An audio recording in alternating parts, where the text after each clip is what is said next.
because there apparently there's a lot going on at Frederick because they always have something going on. Yeah. All right. If I would have Uh, known been there. hmm? If I would have known that, I would have gone there. All right. So I know I've talked to a lot of people just in general about what we're doing this year, um, but I wanted to have one kind of touch point that kind of explains everything that's going to be changing for this year, just so people kind of feel caught up on and not going into this week or this first event blind. So what we are doing, I'm going to share my screen, my window. Everything is on the website, dartplayersdc.com. So that's where all the new rules and really the biggest complication we're having this go round is a group format. So it'll be a two-part tournament from now on. There's going to be a round robin to start, and then it'll move into the 16-person bracket, and it won't always be 16-person. So the first thing we're going to look at is our group format. This is the biggest complication of this new setup. These are all set up. The general rule that we're trying to go for is keeping groups to under 5 or under 4 people, so that we can hopefully get these group matches out done and played as quick as possible, because it's anything above 4. Anytime you add one more person to a group, it grows exponentially. But what we also have to take into consideration is there's only so many boards per venue that I can control the quality of by having our own boards and having Dark Connect on. So it all comes down to how many entries per day we have. Hopefully we'll never see this area of attendance, but I have them all there just in case. Actually, hopefully we don't ever have this level of attendance. Basically, we are seeding via a rolling tour table into the top 16, and then the group bracket, the group stage is going to be to get into the other positions in the top 16 that haven't been seeded yet. So up into a certain amount of people, like up to 16 entries, 4 players will be seeded from the rolling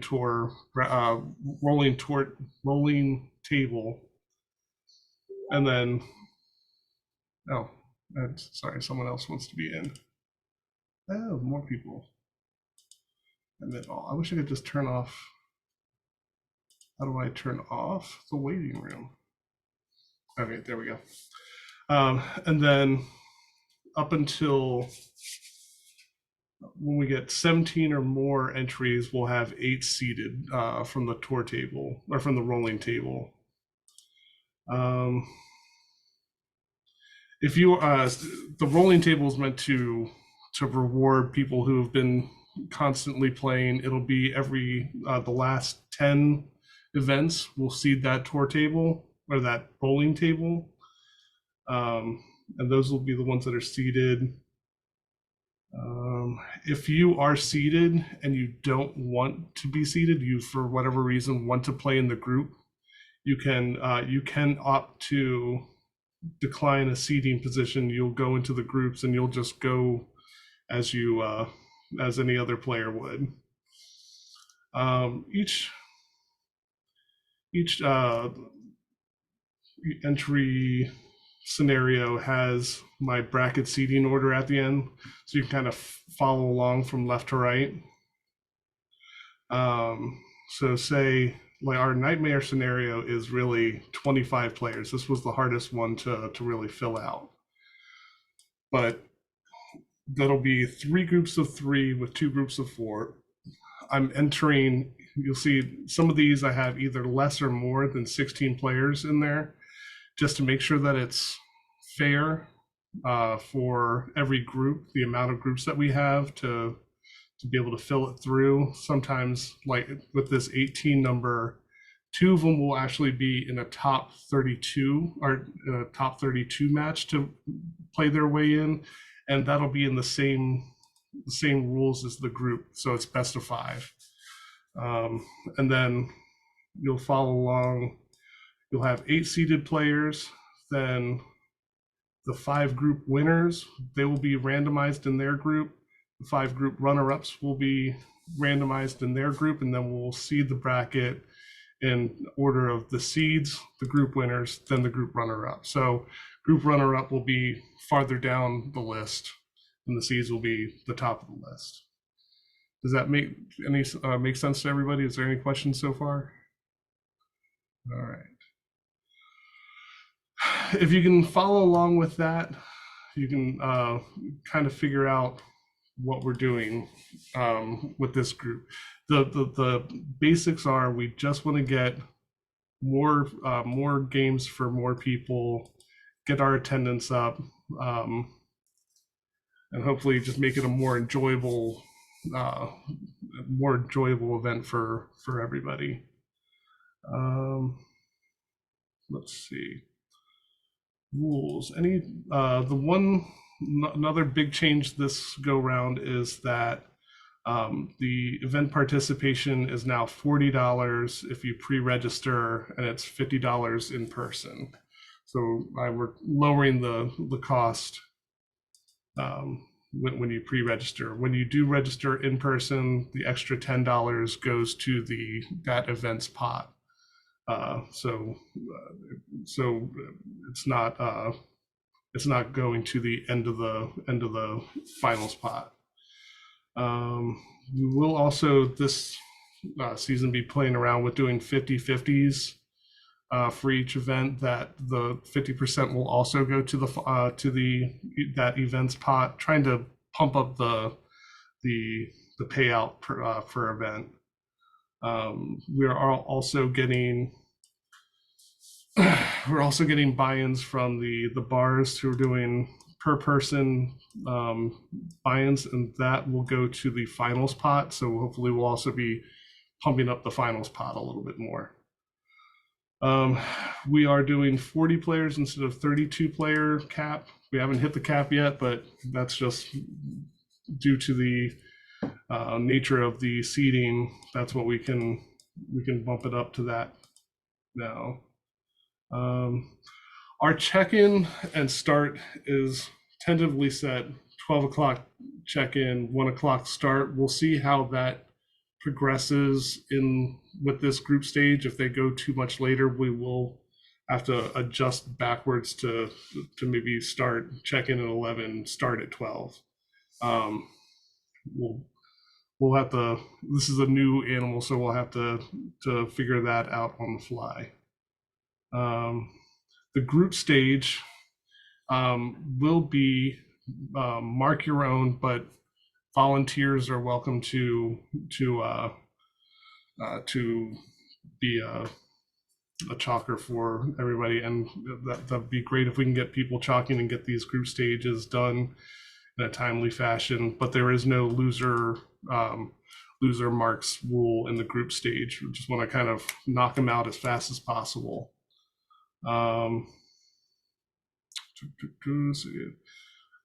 It's this group stage will be best of 5, PDC bull shot, and alternate start. So similar to the rest of the tour. Group stage tiebreakers are leg differential and head-to-head results. I'm pretty sure it should work out, but because I'm a little bit retentive on these sorts of things, I want to make sure that if for whatever reason I see that it's just not a clear and concise break for who should win, I have this best of 3 shoot off just in the rules as a just in case. Shouldn't need to use it, but I just have it there just in case. This explains the seating order. Um, the rest of this is pretty standard. The tour points with this group stage. Anytime you enter into an event, you get 1 point. If you by chance make it into the end or the finals bracket, but you're in the 32 position, you do have to win that 32 position to make it into the top 16 to get that second point. So those are really play-in games. And then the same tour points that we had before. Same payout structure. We'll still do the super events at the end. I think everybody knows bull shot rule. And yeah, the top 16, the final bracket, it's just like we've done before. So we're just doing the same thing this season, but just with top 16. No dress code. Are we good with that? Everything there so far? Any questions? Sounds good to me. Sounds good to me. Awesome. So I do have The only one thing I question, would though, say- sorry. Are there gonna be any like special events? Some of these other tours have like a doubles event or a cricket event. I have it in the idea stage, but I do not have. I've had a minimum of talks with someone about a summer event. It is something in the idea phase. It has not been planned full out yet. Okay, Uh, thank you. we're calling it. I call it in my head instead of Chicago style, we'll call it DC style. That's all I'll say about it. So when probably Oh, this Matt, weekend. I had one thing. Oh, what's up?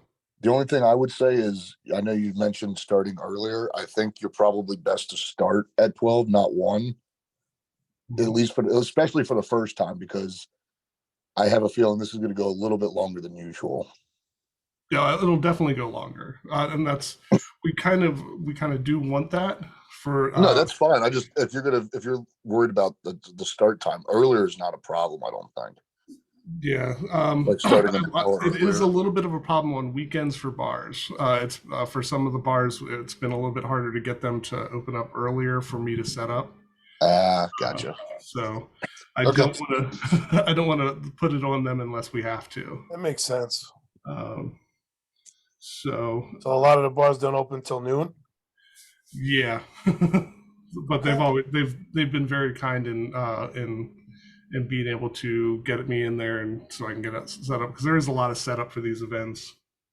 I don't know about the rest of you guys, but I miss Mighty Mike's. that was died off before my time, so I never got to play there. I think I went to a lot of the first year that it wasn't there anymore. That was my first year was the same thing. Oh yeah, because we had our first year.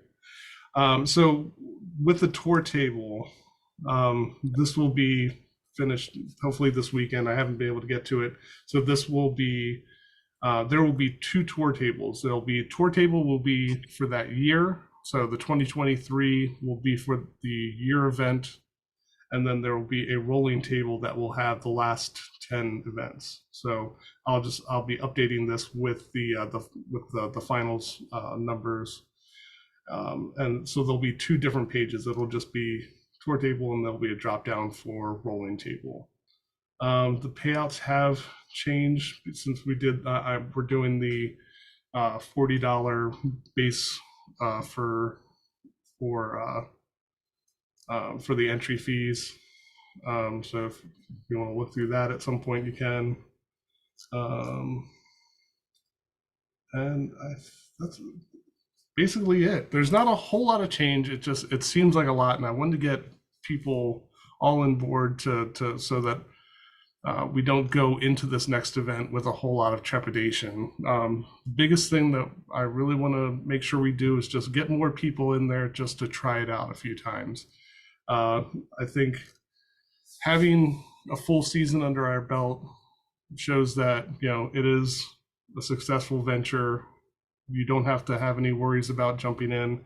$40 as opposed to 50. Hopefully that gets a little bit more people to, and more guaranteed games. Hopefully that'll get past people's trepidations. And overall, it's a fun day, fun people. I just want to make sure this becomes kind of a fixture of the community. Once a month, just come on out, have fun, drink beer, throw darts, and also test yourself against the best in the area. That's the whole theory behind this thing.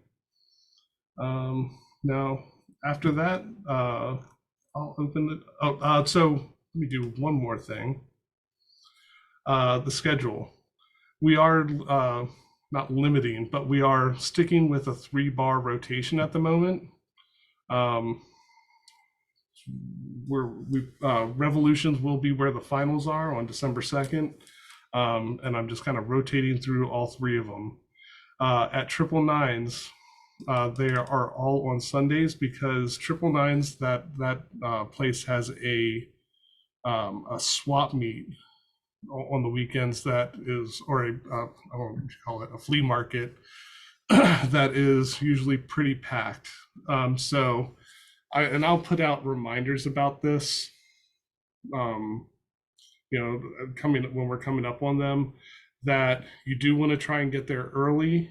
You do want to try and park in the back, ask someone else who's gone there.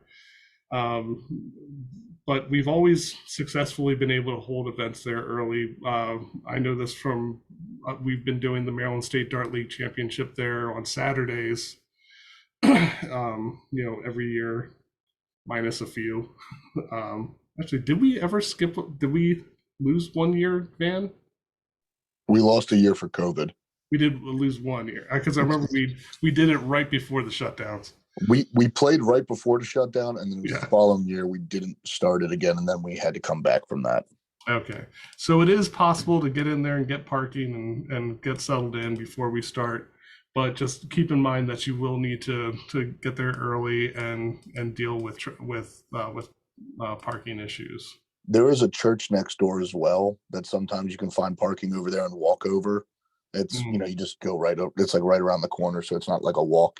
That's terrible. It's just you have to, only if it gets that busy on some of those weekends with that flea market. Yeah, but that's 3 events, and we'll have plenty of room there once you get in. So that's the only bar we didn't use last year. We just had to go with them over bank shots due to, unfortunately, they had worse parking situations, and we had some bad experience with the heating and air conditioning, or with the lack of air conditioning. So I will be doing, after the first rotation, I will be doing another survey just to see how everybody's liking the setup and everything. So I always like to make sure we keep the dialogue going. So this is just kind of what we're trying this year.